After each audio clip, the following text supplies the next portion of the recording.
If you watched any NFL game this last weekend, well, congratulations because you helped contribute to the highest average viewing game week one of all time in the NFL, where the NFL averaged 21 million viewers a per game, which is insane to think. Kansas City and Baltimore led the pack with 29.2 million viewers, which was the second highest ever on NBC, trailing only, well, the very debut of Sunday Night Football back in 2006. So, as you could see, the NFL is alive and it is well. This week one is up 12% versus last year. So, what can I say? America loves football. I'm your host, Matthew Raridan, and this is Total Sports Talk Beyond the Lights.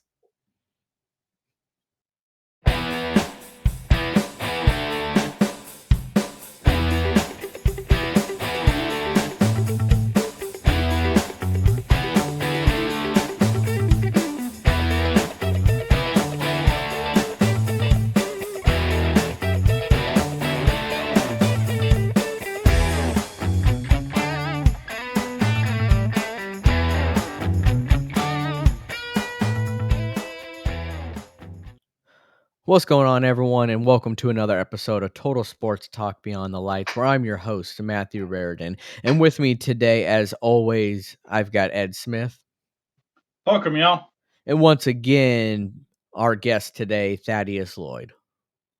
Hey, This week one was very entertaining, and there were some games that weren't entertaining at all. And this first game that I want to talk about is one of those games that really wasn't that entertaining that we expected it to be a little bit more entertaining. And that's none other than the Cowboys and the Browns. And the score doesn't really indicate how the game went. Very similar to the Texas and Michigan game, 33-17 Cowboys. But this game was all Cowboys. The Browns just did not look good. It didn't seem like they even stood a chance in this game from the very get-go, honestly. I know that they are without Nick Chubb, who is a top 5 running back in the NFL, and that is a big blow. But the Browns as a whole, they couldn't click. They just weren't firing on all cylinders. And yes, I know it's week one, but I still feel like it needs to be talked about because Deshaun Watson looked terrible and he looked uncomfortable. Ed, did you see did you see that as well? I definitely saw him being uncomfortable, and part of it wasn't his fault. His offensive line was a sieve, basically, when dealing with the Dallas defense, which is one of the more talented defenses with one of the most talented defensive players in the league. So I can understand why he would feel uncomfortable being in that type of collapsing pocket all day long. But the decision making was just horrific. There have been plenty of quarterbacks that have had terrible offensive lines, aka Joe Burrow, but he was able to process what's going on around him and make good decisions despite what is the pocket basically being non-existent for most of the game.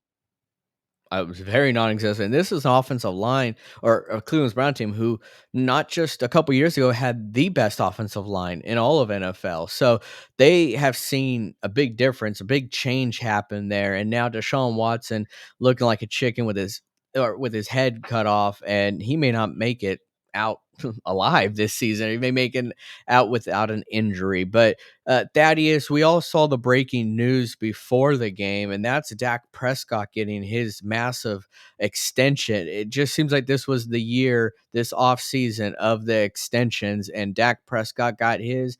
He is now the highest paid player in NFL history, the most guaranteed now by $1 million. And uh, it he looked happy, but this was an agreement between him and Jerry that they got to win a Super Bowl. Do you see them winning a Super Bowl within that extension? I I am not quite sure about that.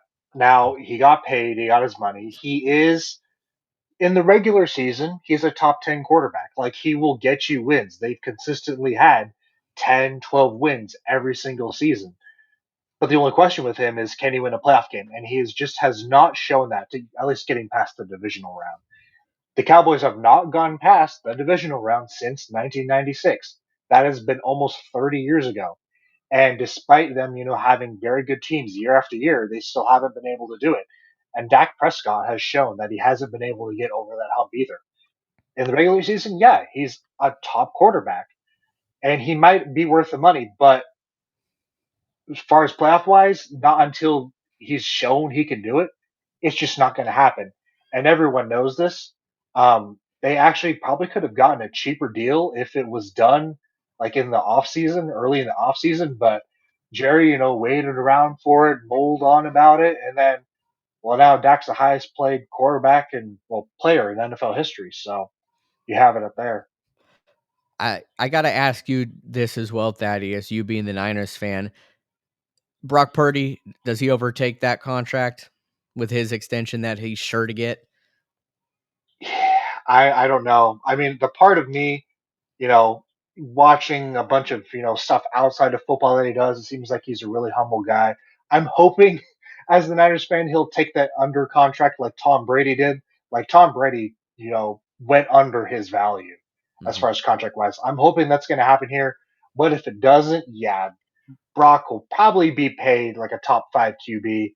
So it remains to be seen, but I'm not. It's going to be interesting either way. Yeah, you agree with that, Ed? I do agree with that. uh, and in Brock Purdy's case, they're able to pay for his protection by not paying him, which is just like we were saying with Deshaun Watson. His offensive line was really good a couple of years ago, but they couldn't afford to keep him around because they're paying the quarterback way over what it takes to actually build a team around him. So with this contract with Dak Prescott, the you can't afford everything all at once in the salary cap league. Jerry Jones went on radio and talked about, oh, well, the last time that I paid the highest paid player in the league, we won a Super Bowl. So take that for what it's worth. Right. For what it's worth. I'm like, that was back before there was a salary cap, when you could pay the highest paid quarterback, highest paid running back, Emmitt Smith, the highest paid wide receiver, Michael Irvin, the highest paid cornerback, Deion Sanders. You could make those contracts because it was a wild west. But in this structured league, an overpaid quarterback, and yes, I do say overpaid, you cannot go further because you have to basically rob Peter to pay Paul, and your team needs a lot more Peters than it needs that one big Paul. Well, that's a great analogy. Yeah, you hit the nail right on it there, Ed. This next game is actually going to be brought to us by a very special message from our very own Mr. David Street. Have it away, David. How's it going? So I just wanted to give my thoughts on the Bucks victory over Washington. Very, very impressive victory. We did face what will probably be one of the worst teams in the NFL, but we did get a victory that we needed to get. I thought Baker Mayfield looked very impressive. Liam Cohen in his debut as the Bucks offensive coordinator definitely impressed me with the passing plays that he called. So all in all, great victory, but some concerns definitely. One, the offensive line did not play a great game at all. The box score said that we only gave up 1 sack, but that was primarily because of Baker Mayfield being a magician and just escaping pressure. We gave up 8 tackles for loss, and that was against Washington. I mean, we got to face teams like Kansas City, Baltimore, and San Francisco down the road, teams that have much better defensive lines. And also the injury concerns, especially with Antoine Winfield Jr. I mean, we got to play the Lions next, and they are going to have a field day against us. So, at least if they're going to have a field day against our defense, we'll see if it turns into a shootout, if our offense can handle that. But, all in all, great victory against Washington, and 1-0 is still better than 0-1 at the end of the day. Street out. He brings up a valid point. 1-0 at the end of the day is a lot better than 0-1. It is week 1, and this is a time to make adjustments. I just talked about that though with the Browns. They do have several adjustments that need to be made, but they also shouldn't be burning it down just because they had a really really bad week 1. But I picked the Bucks to win this division again. I think that they do have something special there. I'm not saying Super Bowl special, sorry, David, but I do like what's going on down there in Tampa, and yes, Washington being uh, probably one of the worst teams in the NFL is. It may not be the most impressive victory, but nonetheless, it is a victory. A win is a win, so take it for what it's worth. But Thaddeus, I mean, you agree with that there, that a win is a win, no matter who you're playing. It's the NFL we're talking about. Yeah, yeah, especially that's what makes the NFL so great. Every single game matters, except for if you're out of the playoffs. But actually, even then, that matters because you got draft positions. So every single game matters, and that's what like you said, it's the viewership is increasing, um, and what's what's funny is I think in my opinion the first 4 weeks of the season are the craziest weeks of the season, and you're gonna have hot takes, overblown takes. Um, so I think you got to wait after the first 4 seasons, then we'll know what teams are. So you're gonna have some crazy stuff like what happened during the first week. So we'll have to see what happens. But with like the Bucks, kind of blowing out the Commanders. Well, we already knew the Commanders weren't that very good, but very impressive with Baker Mayfield. So hopefully that continues. And that leads me into another thing with the offensive coordinator, because last year's Buccaneers offensive coordinator was Dave Canales. Now he's the Panthers head coach. Now we got to ask, was the Buccaneers' offensive success last year Baker Mayfield, or was it Dave Canales? Because it looked like Baker Mayfield had it pretty down last game. So that remains to be seen. We have a lot of unknowns, even after the first week. So we'll have to see in the next couple weeks how everything else is going to turn out. Ed, I saw something funny online. I know David would kick out of this, but you will too. And that's someone pointed out that, well, ever since Baker left Cleveland, it seems like the Bucks have been the better team, not Cleveland. So is Baker bringing some of that success over, or do you just think it's mere coincidence? It's not so much coincidence as it is Baker Mayfield has grown up, and that is the bigger point. Hmm. He was a punk kid coming out of college, great talent, thought he could run around and be all everything coming up to this level. Well, guess what? He had to be humbled. And he humbled himself enough to get the Browns to the playoffs, but it wasn't enough to stay there. He went to Carolina and was humbled by being the backup there. Well, he finally got his shot to be a starting quarterback again. And he's older, he's wiser, and he knows what it means to actually be the starting quarterback now, which he didn't understand before because he was able to get those roles based on his talent, not on his maturity and ability to work the offense. You're telling me not every game is like the game against Kansas? Right? You can't be like that in the NFL, bud. But yes, he has grown up. But they have a tough test ahead of them against the Lions next week. And speaking of the Lions, we saw a playoff rematch between the Rams and Lions take place on Sunday night. And what a game that was. Fortunately, we did see some injuries, such as Puka Nakua going out. But the Lions are showing you that they could win in pretty much any way possible, whether it's ugly, sloppy, clean, amazing performance. They find ways to win. And Ed, this Lions team, we've been saying it, but they should be a team to keep an eye out on. Absolutely. The fact that the Lions are in the NFC North is part of what makes the NFC North one of the toughest divisions in football going into this season. Between the Lions, the Packers, and the Vikings with the way they showed out over the weekend.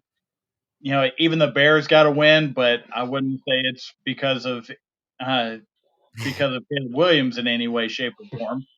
But they're all there. So yes, the Lions definitely need to keep an eye out for them. And this has been a train that's been coming for a couple of years now. And whoever jumped on this bandwagon 2 years ago, kudos to you for seeing it coming. Most people are, now that they were in the playoffs last year, I think a lot more people are on that train to start this season than they have been before this time. So uh, more people are understanding just how good this Lions team is. And Thaddeus, the Lions facing off against your 49ers last year in the playoffs, we saw it almost seemed like a tell of one play, and that was the Brandon Ayuk catch that really changed things. This Lions team was that close. You saw it, first and foremost, being a Niner fan. This Lions team can be for real. Would you agree?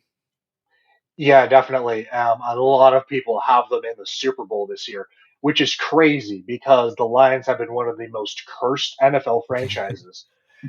And Yes. now they have Super Bowl expectations. So last year they had expectations, they 2 years before they went 8-8 or 9-8. And then like, okay, we're making the playoffs the next year. They made the playoffs. They went to the NFC Championship game for the first time in over 30 years. And like, okay, now this year they have Super Bowl expectations. It is crazy to think, but that's the way they are seen. They are one of the best teams in the NFC. Their comparison right now is a younger 49ers team because the Niners, I think, are the oldest team in the NFL. But that's the way they're seen. And yeah, they are one of the top five teams in the NFL right now. Yeah. That's how I see them as well. Yeah. And I don't know if you guys saw the blunder just with the overtime rules, but just a little clarity here. Postseason overtime rules are different than regular season overtime rules. And although Chris Collinsworth is smart, he hadn't caught on just yet with it. But i- in overtime in the regular season, you score a touchdown first, the game's over. Whereas in the playoffs, you could call it I don't want to say the Josh Allen rule. You could call it the Buffalo versus Kansas City rule because that's essentially how it was created, was because of that game. And that is, if an opposing team does score a touchdown, you do get a chance to rebuttal. So I like that because it is a little different, but at the same time, stop them. If you want to win the game, you got to stop them. You got to be able to stop them. And the Rams couldn't do that. The Lions scored with a David Montgomery walk-off touchdown run, and that's just how it is. You gotta stay up on the curve with these rules, and they didn't. Yeah, and with David Montgomery, that's just one of the ways that the Lions can beat you. He can thump you until you submit. And at, by the time they got to overtime, the Rams D line submitted, Yeah, and they certainly missed good old Aaron Donald. yeah, Missing from the interior of that line. yeah. When I you're was not, I was still impressed with the Rams though. Their defense did a lot better than I expected, especially losing some of their starters and trading away Ernest Jones. yeah. I thought that was pretty big, but they held tough against an elite Lions offense. Oh, they really did. I was impressed with the Rams, honestly, offensively and defensively. I know when you look at that wide receiver core that they have, if healthy, you're like, "Oh my goodness, okay, that's insane." But we saw Puka Nacua go down, but Matthew Stafford just kept chugging away still, so he's still got that fire in him, and it was a fun game to watch. So it was a playoff rematch. Shoot, it may end up being another playoff rematch this year. That's just how good these teams are, and they complement each other. So it was fun to watch. But I'll tell you again, that really wasn't fun to watch. Sorry, Thaddeus. That was the Jets at Niners. It was fun to Oh, come watch on. maybe for the first 5 minutes, especially when I saw Aaron Rodgers and Garrett Wilson. This is what we saw in training camp. This is all the videos out there of Rodgers and Garrett Wilson, it was like, all right, this is going to be a new duo. We saw that in the first uh, 5 minutes or so, and then that was it. But that's also a testament to the Niners. The Niners defense is so phenomenal. Fred Warner, we talked about him and Roquan Smith the other day, and Fred Warner he's a freak, man. He is a freak, but he's fun to watch. But the biggest storyline going into this game was Christian McCaffrey, the Madden curse. I'm gonna put that out there. The Madden curse. Is it real? Well, guess who didn't play week 1? Christian McCaffrey.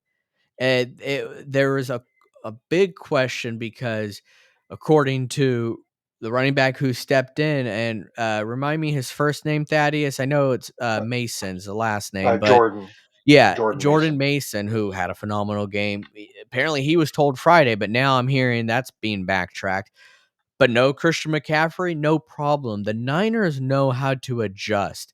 They just do. But you know who does that? Great teams do that. The Niners are a great team, whether you want to admit it or not, guys. They just get stumped by the Chiefs. Sorry, they end up being just a bit level greater than you. But uh, we talked about Robert Saleh coming back and playing against, you know, his mentor, Kyle Shanahan.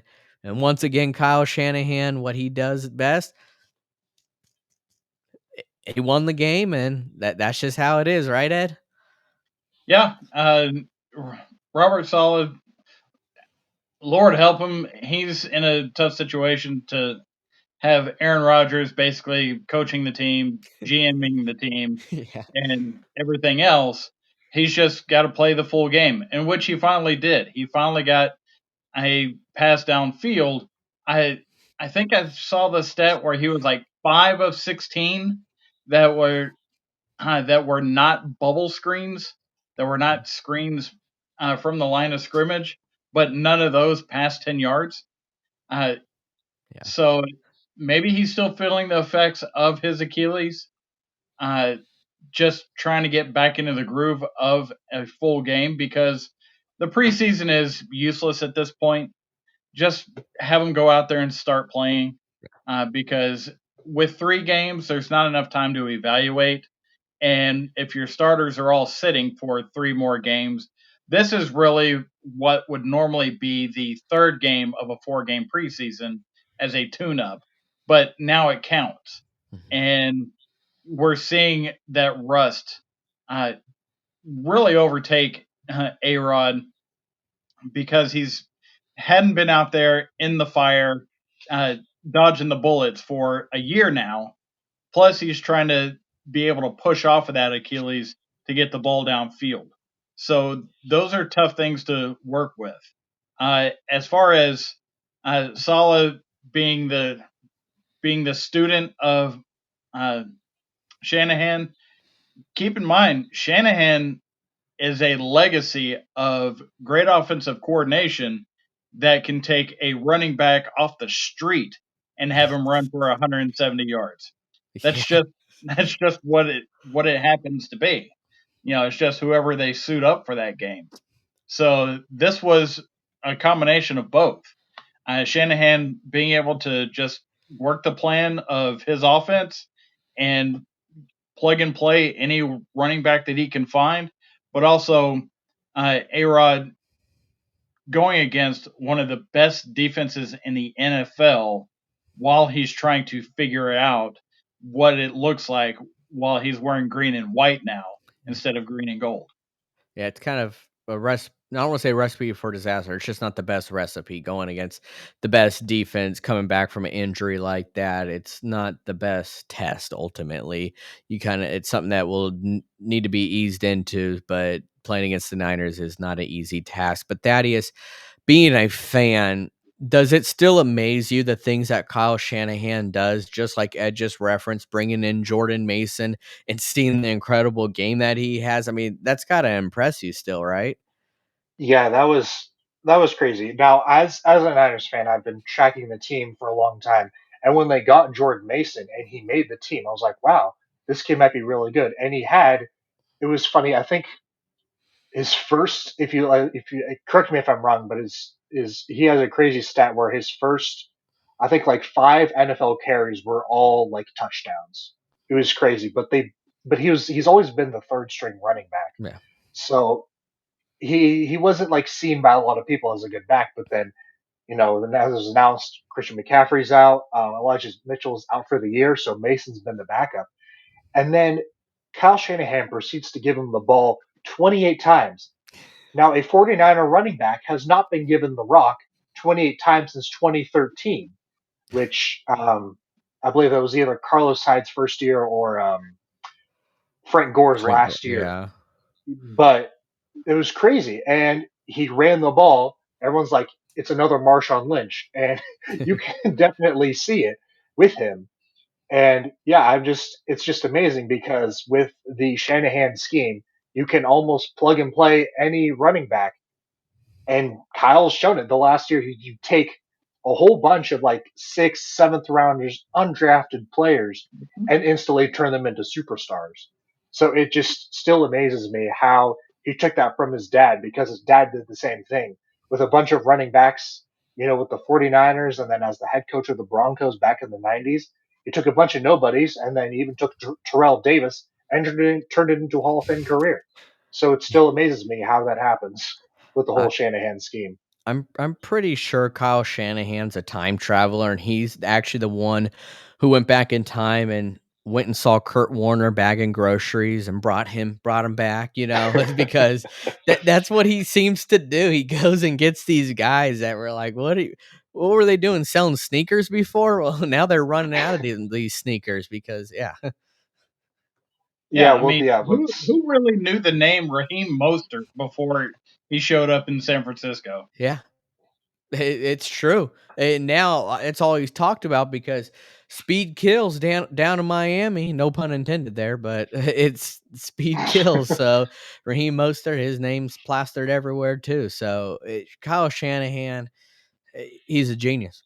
He may not be able to win a Mhm. Super Bowl yet, but he's a genius. yeah. Yeah, And he's been then to three one of them. thing on the Aaron Rodgers thing, there's been a lot of discussion about it. You have two takes about Aaron Rodgers. You either have he's absolute trash, the Jets are absolute trash, or what, Aaron Rodgers is still really good. He's still got it. I fall in the middle because there's two notes about that game. One, if you look at the throw chart, he all of his throws were to the left. He didn't throw a single throw to the right, I believe. There might have been one or two, but almost all his throws were to the left. One note. Then second note people noticed was that he didn't move around at all. Now, if you remember Aaron Rodgers, like he loved to like move around a lot, throw on the run, get outside the pocket, throw those deep bombs. He didn't get outside the pocket at all. And so, the people who say like, he's gone. No, I don't think he's gone. He is way better than what they had at Zach Wilson. The one drive that the Jets had against that Niners defense that they scored the Brees Hall touchdown, that was one of the best offensive drives Jets fans have had experienced in like 20 years.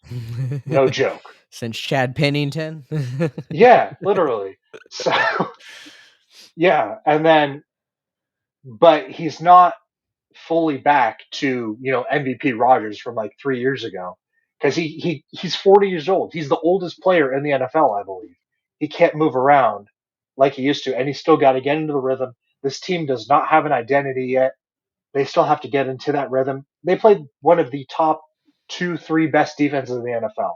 It's going to take some time, but those are my Yeah, thoughts on he that. needs to get on that TB12 diet is what it sounds like, but it Pistachio worked. ice cream. It worked for Tom, okay? Ed, any last thoughts on the Jets and Niners? Oh, just can't wait for the bye week when he hits the Ayahuasca Yeah. and Ayahuasca, Yeah. yeah. and gets himself back in line. Yep, absolutely. But another game that was a big one to kind of look at this weekend, and that's Jim Harbaugh coming back to the NFL as he led his Chargers to a victory over the Raiders, 22-10. Game started out really slow, really sluggish, ugly, and Chargers ended up pulling this one out.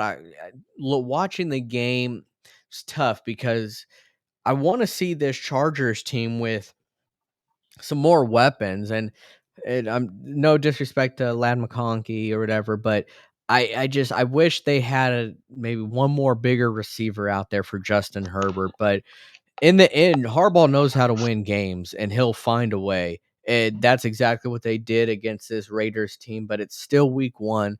There's still a lot to figure out. The Chargers, I don't think, have really found their identity yet either. But if there's anyone that's going to help them find it, it's Jim Harbaugh. It really is. Jim Harbaugh is also another one of those gurus. And I'm glad he's back in the NFL, and I'm glad that Justin Herbert finally has a coach like Jim Harbaugh. This is who he's needed all along, and I think that only time will tell the actual uh, career Justin Herbert will have by having Harbaugh there. But your guys' thoughts on Jim Harbaugh back to the NFL? Jim Harbaugh being in the NFL and working with Justin Herbert, he gives Justin Herbert an identity of a what a team is going to look like as a head coach. Because what Herbert has dealt with so far has been coordinators that have been elevated to head coach. Jim Harbaugh is a head coach. He may be, more offensive minded, but he is more as a leader of that locker room, leader of that team.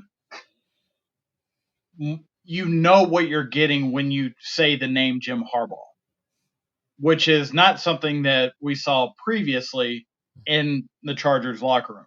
What we saw in the Chargers locker room previously was, oh, well, I'm really good at this, and I hope we can do well by this and get this done. Even though they had overpaid for some of the weapons that they did have before this year and had to get rid of because they were so far over the cap, this identity that Harbaugh brings is actually cheaper for that organization to go off of than trying to get the highest flying perimeter players. Harbaugh's philosophy is own the line of scrimmage, offensive and defensive, and let the quarterback make plays when he can. And he will step them through that, being a former quarterback that actually had success in Chicago as a quarterback, Yeah. which that's a sentence not too many people can say about them.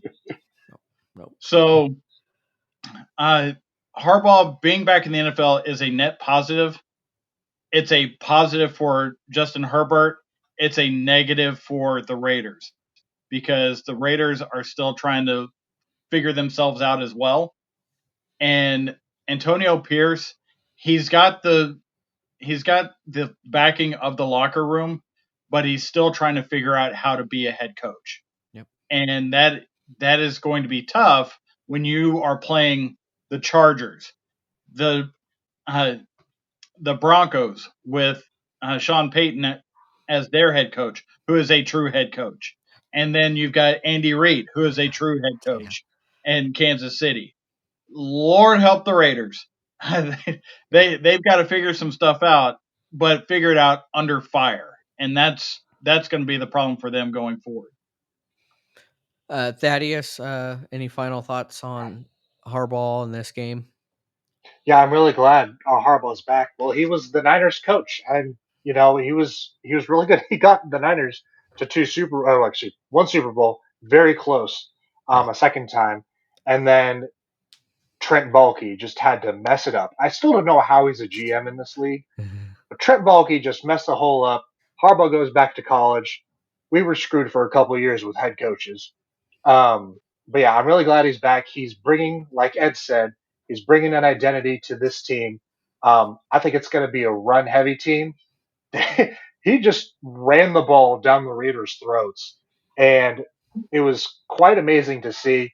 Um, and like you said, like there's like a lack of weaponry as far as the offense goes. But Harbaugh's first pick was Joe Alt, and it was incredible because in that game, in Joe Alt's first game, he was facing against Max Crosby, one of the top 5 defensive linemen in this league, and he gave up 0 pressures against Max Crosby.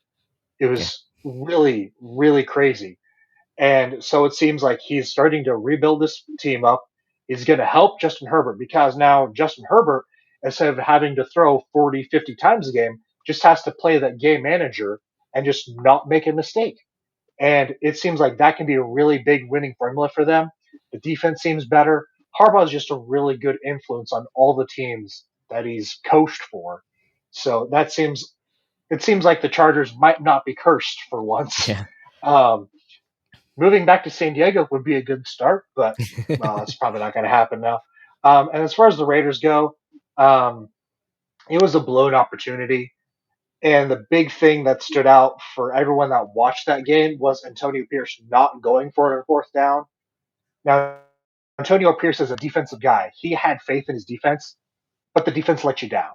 The Raiders' defense is not that good. The defensive line is pretty good, but the defense as a whole is not that good. And when you punt it on 4th and 1, down 6 points with 8 minutes left in the game, that's not a very good decision. You were on the opponent's side of the field.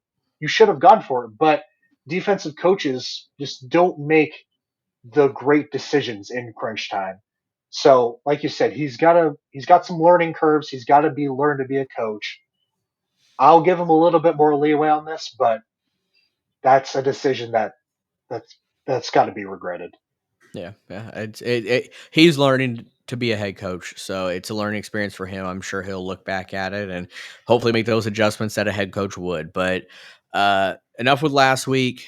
Out with the old, in with the new. Let's talk about this week here. And the first game that we're going to see this week is the Bills at Dolphins, and this is a great way to start the week, just like last week with the Chiefs and Ravens.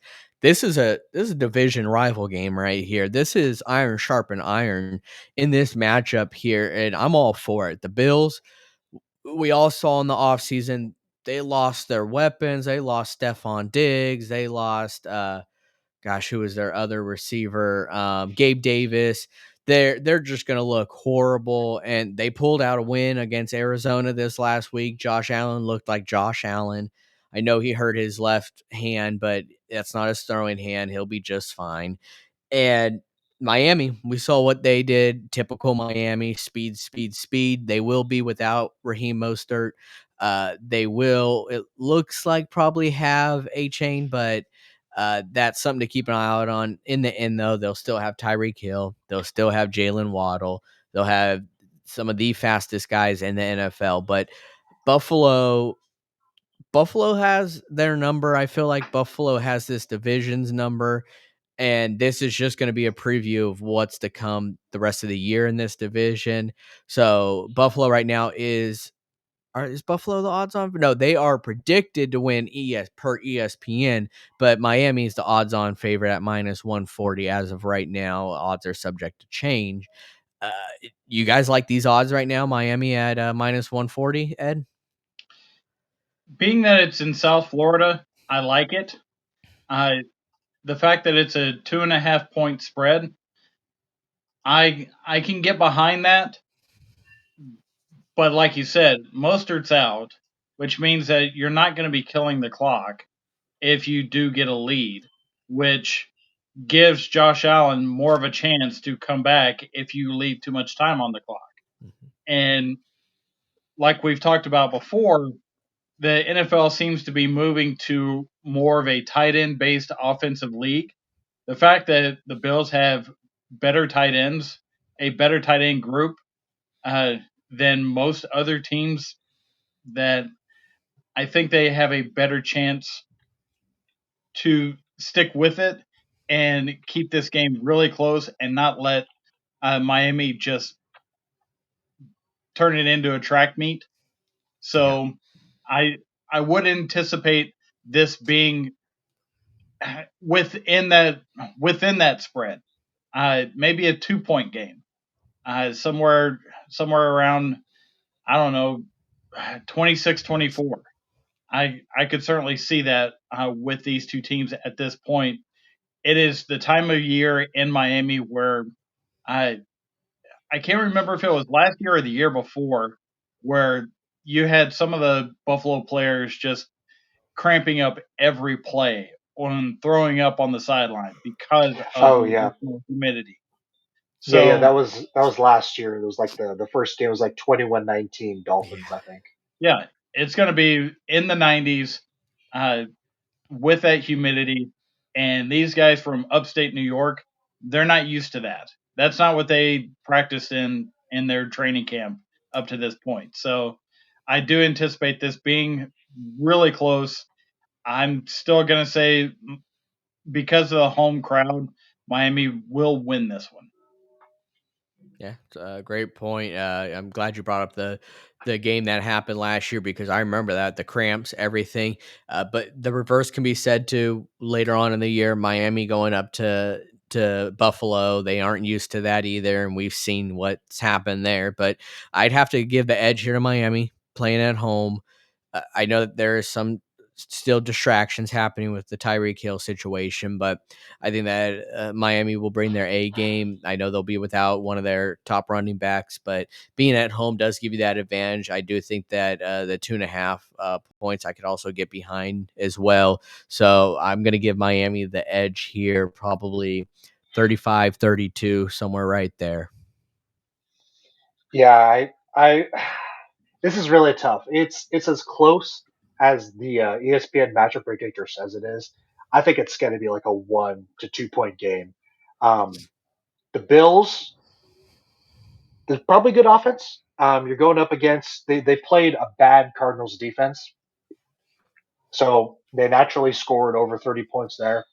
The Dolphins defense isn't that great either, but they did play better against the Jaguars. But it seems that more it's the Jaguars' fault than the Dolphins' fault. But again, I think I also do see the Dolphins winning this. I'll say like 35-34. It'll be high scoring. Yeah.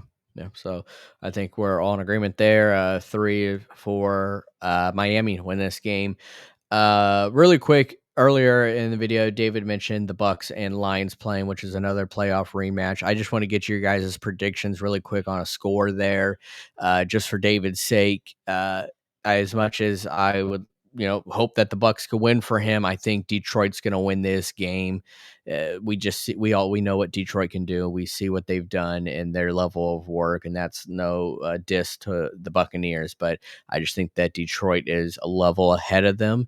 So I'm going to go here with Detroit winning this game 24-17, somewhere around that range. I can't tell you what the odds are right now, what the spread is, but I'm pretty sure that the odds are going to have Detroit winning this game. Thaddeus Where or Ed where's this game being played? I think it's in Detroit. in Detroit, yeah. In Detroit. Uh, I This is going to be one of those snooze fest games. It's going to be a blowout. I see this game being more like a 27-7 game. Okay. Uh, it's going to be over by halftime. All right, good to know. Good to know. Thaddeus, you want add a quick prediction and score? Yeah, actually, I think this is going to be another close game. I think. Well, last year the Lions did kind of blow out the Buccaneers 20-6. The playoff game was a lot closer. I think it was like 31-24. So I'm expecting that again. I will pick the Lions again, but I'm probably going to go the same score as the playoff game, 31-24. Actually, I think it'll be closer than what Ed is saying. Yeah. So we'll see there. This next game, these are two teams that don't like each other. Last year, we saw so much trash talking between Jamar Chase and L'Jarius Sneed. Well, L'Jarius Sneed is no longer there, but these teams still don't like each other, and that's the Bengals at the Chiefs. Keyword at the Chiefs, but the Bengals, as we know, always get off to a very slow start. They were the biggest favorite week one against the New England Patriots. They lost that game at home, might I add. But that's how the Bengals are. They do get off slow. They did not look like a good team at all last week. Well, going into this week, they're going to be without T. Higgins again. I'm pretty sure that's almost certain with this hamstring injury of his. Jamar Chase will most likely play again. Jamar Chase hates the Chiefs, so you better believe he'll be playing. But how are the Bengals going to look? Because last week, if they look anything like that, there's no way they come close to this. we saw the Chiefs last week. Like Ed has pointed out, the Chiefs look like a team that could win every game this year. So I find it hard for me to even bet against the Chiefs because of how well they looked and how slow the Bengals get off to start. If this game takes place week 16, something like that, I may think differently. But this is week 2. I'm going to go with the Chiefs at home. They're minus 250 favorite. I'm going to give them, honestly, this is going to be probably a blowout game here. I'm going to go maybe 31-10, honestly. The way that I saw the Bengals look last week, and they're going to be playing a lot better defense than the Chiefs. Thaddeus? Yeah, I'll agree with you for the most part. I do think the Chiefs are going to win. They should win. Like you said, the Bengals have slow starts. Like everyone was talking about, the Bengals always start 0-1, but the last couple of years they started 0-2. I remember, I think it was last year, 2 years ago, they started off slow and they lost badly to the Cowboys. I remember, but yeah, they always get off slow starts. You do lose T. Higgins, um, and the Chiefs are at full strength, I believe. However, even though I think the Chiefs will win, Lou Anarumo has been one of the few defensive coordinators who's been kind of been able to contain the Chiefs' offense and Patrick Mahomes. So I do think this will be a lower scoring game than people realize, but I do have the Chiefs winning this like 20-10. Yeah. Okay. Well, there's a lot of pride in the Bengals locker room and a lot of players that have been there when they have gone toe to toe with the Chiefs. So they're not going to be afraid of the big bad Chiefs in this one. And they want to prove a point. They want to prove that they are not the team that lost to New England last week. So I think they're going to put up a bigger fight than what you're saying, Matthew. I still think the Chiefs win, but I think uh, it's going to come down to the fourth quarter. It's not going to be a over by third quarter type of situation. So I will have the Chiefs winning. I agree with you, Thaddeus, that it's not going to be as high scoring as uh, what some may think in this situation. So I would be more inclined to say like a 19-14 game.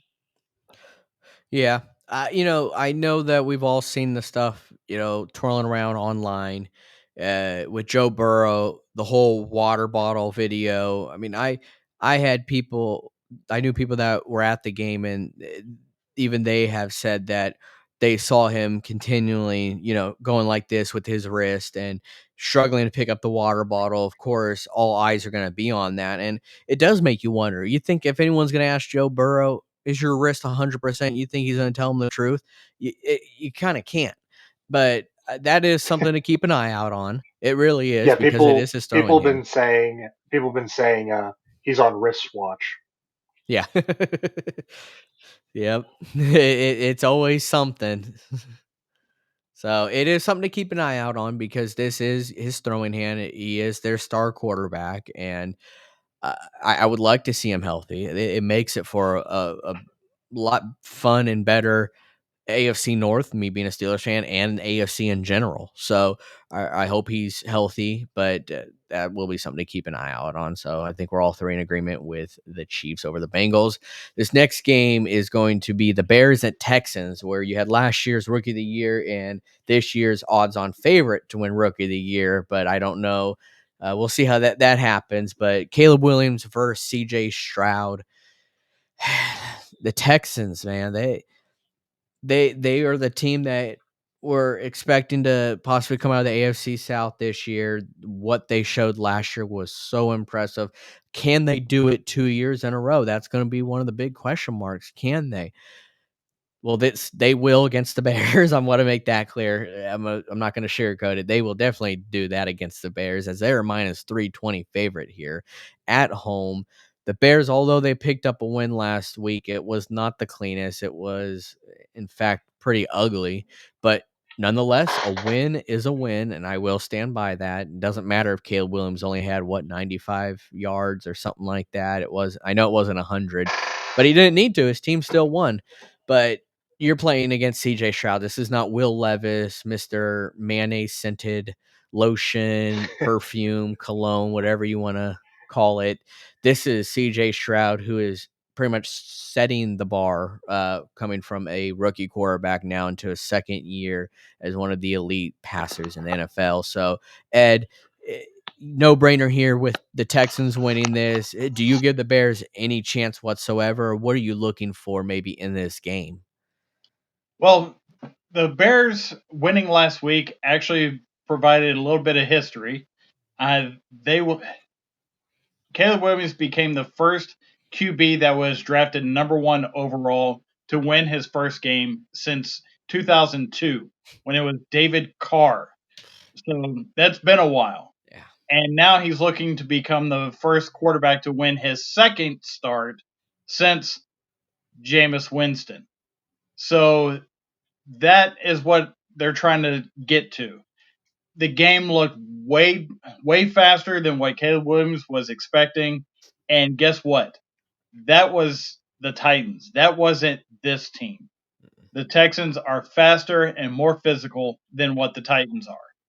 And there's not going to be much of a shot for them to go into Houston and come out with a victory. This is going to be fairly clear cut across the board. And the schedule makers are doing the Texans a solid after having them as putting them on the road as a defending division champion last week. So now they get to come home against the Bears, which that's a recipe to get off to a 2-0 start, which is going to jumpstart the rest of their season. Yeah, it's essentially JV getting their reps against varsity at this point. And yes, reps can be positive. It can be very beneficial, but in this game, it's not going to do you a whole lot. Yeah. Thaddeus, or Ed, finish. I was just going to give a score prediction on this. This is going to be another one of those. Do the networks change the game halfway through to a more competitive game? So we'll probably see somewhere in the vicinity of 34-13. I was going to say 27-13 is my prediction. Thaddeus? Okay, yeah, I don't know why this is on Sunday night. I guess Caleb Williams and everything. That's why. Yeah, no, just no, please. We all know the Texans are going to win. The only way this game is going to be close is if the Bears defense played like they did against the Titans, and it is a good defense. Like the Bears defense is a good Mm-hmm. defense, Yeah. but you're just not going to cut it with the Texans and Joe Mixon with the most amount of rushing yards during the week. They just handed him the ball and he did stuff. Mm-hmm. So, the closest it's going to get, I'm going to have the Texans winning this 24-7. Yeah, Joe Mixon, a very Derrick Henry-esque game. I want to say he had like 30 plus carries. It was a Derrick Henry like game for him, and it was quite impressive. So, welcome to your new home, and that's a pretty good way to get things started there. That's for sure. But I will say this: as much as I hate that he's in my division, I'm so glad that Roquan Smith was able to get out of there. This Bears franchise, they really would have wasted his career, his talent. So he's in Baltimore. He's thriving. He's top 2, top 3 linebacker in the NFL right now. So I'm happy for him because he deserves that exposure and to be on a team that's actually going to compete. So, but all three of us in agreement here, Texans are going to win this game by, well, a landslide, most likely. This next game here, I think we may have a complete flush here, honestly, with with our predictions here. Sorry, it's kind of boring, but I want to talk about a lot of these Actually, so-called primetime games. Thaddeus? I think I want to change. Actually, I think I want to have the Bills winning. You guys are making good arguments for everything the Dolphins win, but my gut is telling me that the Bills are going to win. Go with your gut there. Yeah, I'm going. I'm changing it to the Bills. I got the Bills winning. So I flip the score. 35-34, the Bills are winning. All right, all right. Now, this last game, but not least, is the Falcons at Eagles. Falcons faced off against my Steelers. This was Kirk Cousins' first game back since the Achilles injury, and wasn't the prettiest game for him. But when you're facing a Steelers defensive team, it's always going to be like that, no matter really who you are. But Kirk Cousins got the taste of that. Well, now you're going to be facing off an Eagles team, which we saw what their defense was able to do too. Granted, they did give up points. The Eagles still have always brought a very stout Georgia Bulldogs defense, and they will continue to do that in the NFL. So I expect another game, Kirk Cousins to be uncomfortable. I would like to see that Bijan Robinson run game be more effective this game. But nonetheless, I think the Eagles are going to take this one pretty easily. What I saw Jalen Hurts and this offense do in Brazil, firing on all cylinders with A.J. Brown, Devontae Smith, it really gave you that feeling of this Eagles team that did make it to the Super Bowl just 2 years ago. So I'm going to go with the Eagles winning this game on Monday Night Football. I'm going to go with a score of, let's go 28. It's going to be a weird scoring game, maybe 28-17, something like that. I'll give the Falcons some points, but 28-17 Eagles winning this game. Thaddeus? Actually, I think the Falcons are going to pull the upset here. And that's because now they did look really rough, but that was because it was against the Steelers. And the Steelers always have a top 7 defense, and TJ Watt is just an unbelievable record of games. They're not facing off against that. You're facing off against an Eagles defense. They gave up points against the Packers. They're not that they do have a good defensive line, but the back end still suffers. And I think Kirk Cousins on a good day will probably will might has the potential to tear the Eagles secondary apart. Now, will it be high scoring? I don't think so. Like not terribly high scoring, but I'm going to have the Falcons pull off the upset here. The Falcons defense is underrated. Despite the Steelers winning, they didn't allow a single touchdown against the Steelers. So I think the defense is very underrated. I think the Falcons might find their identity this week, and I got them pulling off the upset 26-23. Uh, before you go, Ed, yeah, Thaddeus, definitely in agreement. Jesse Bates, AJ Terrell, they have a great underrated defense, but you are missing one of the biggest things here, and that is Kirk Cousins in a non-morning game and in a primetime game. Kirk Cousins Oh, is probably the worst in the NFL in those two scenarios, and he's playing primetime Monday night. It's a night game, so I just want to point that out there. But Ed, take the floor. I think he won his last one though. His Yeah. last Monday night game. That was against the Niners, wasn't it? That was. It might have been, yeah. Maybe he I'll broke it. defer to you on that. How's that? So I'm looking at a couple things here with this game. What happens between week 1 and week 2? Typically, there is the greatest amount of growth within a team from week 1 to week 2. In my mind, the Eagles didn't get that opportunity to do all that because they were coming back from Brazil. So they will be going into this week kind of as a week 1, as opposed to last week actually being week 1 for them. So with Kirk Cousins having that game 1 week that's in the States as part of the regular routine of an NFL quarterback, he can go in and talk to the offensive coordinator and say, this is what I'm comfortable with doing. This is what I can do easily, and let's work around this. So, yes, I think this is going to be a lot closer game than what we're all thinking. But the great equalizer is going to be Saquon Barkley. yes, Bijan Robinson's on the other side, but Saquon Barkley has been there. He has faced tougher defenses, and he is going to be able to get them over the hump on this game. So I do have the Eagles winning, but it is not. It's going to be under the 6.5 that is being shown right now. Mind you, all spreads are subject to change. So I'm going to have this more of a 22-20 type game as opposed to any kind of blowout as Vegas is expecting.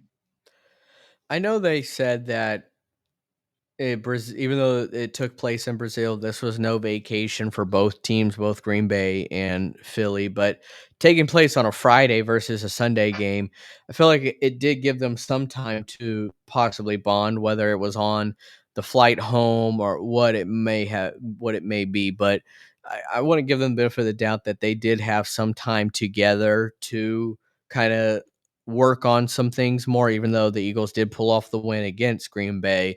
There's still always adjustments no matter what. But maybe being that it did take place, like Ed said, in Brazil, it could do a number on them for all we know. And that was also considered a home game for the Eagles this year, which clearly is not a home game. So they do lose out on that on their schedule. So that is something to keep an eye on if that really matters to you. But this is a home game, a true home game for the Eagles, as they will be in Philadelphia. So uh, that's one other game that we aren't in full agreement on, since Thaddeus is now going with Buffalo against the Dolphins, and he'll be going with Atlanta over the Eagles. Gonna be a bird match up there.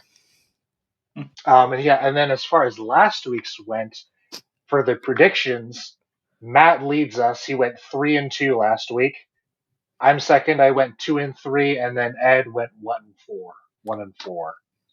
So It's still it's still a long season though. yeah, we have 85 more games to guess, so we still got time. Yep, we gotta make up with it. And see, Thaddeus, he's smart because you got to take those chances sometimes with him switching his Buffalo. If we continue to agree on games, we aren't going to get any ground. So Yeah, sometimes you do have to take that chance. In a game like Buffalo and Miami, such a close game, you can't go wrong either way. Obviously, you'll be wrong if your team loses that you chose, but you just can't go wrong in that decision making if you want to take a chance on taking the other team there. So smart for Thaddeus to do that, but we still got a long season to go, many more picks to predict, but we'll see what happens. Something I saw out in the ether of social media today was a shout out to the NFL for bringing the NFL to areas that had not seen actual NFL football before. So shout out for going to Sao Paulo. Next year they're going to Charlotte, North Carolina. We're keeping it domestic this time. We learned. We didn't get our visas to travel overseas, I guess. So we're on a blacklist, so no fly list apparently. So yeah, good one, Ed. Good one. But that is about all we have today, folks. I appreciate you guys tuning in once again. And we would appreciate it even more if you continue to hit that like, that subscribe button, share these videos, and also hit us up in the comments and in the chat. We are always looking for that fan engagement and for your opinions to talk about something, because there's a lot to talk about, whether it was the games that happened last week or if it was the games that are coming this week. Shoot, even if you want to talk about Deshaun Watson possibly having a burner account, I'm all for it. Okay. Hit me up in the comments section. We'll talk more about it. So, we appreciate you guys doing that. It does mean a lot to us. We're going to continue to give you the best content that we can. But until next time, guys, we are rounding third and we are headed for home.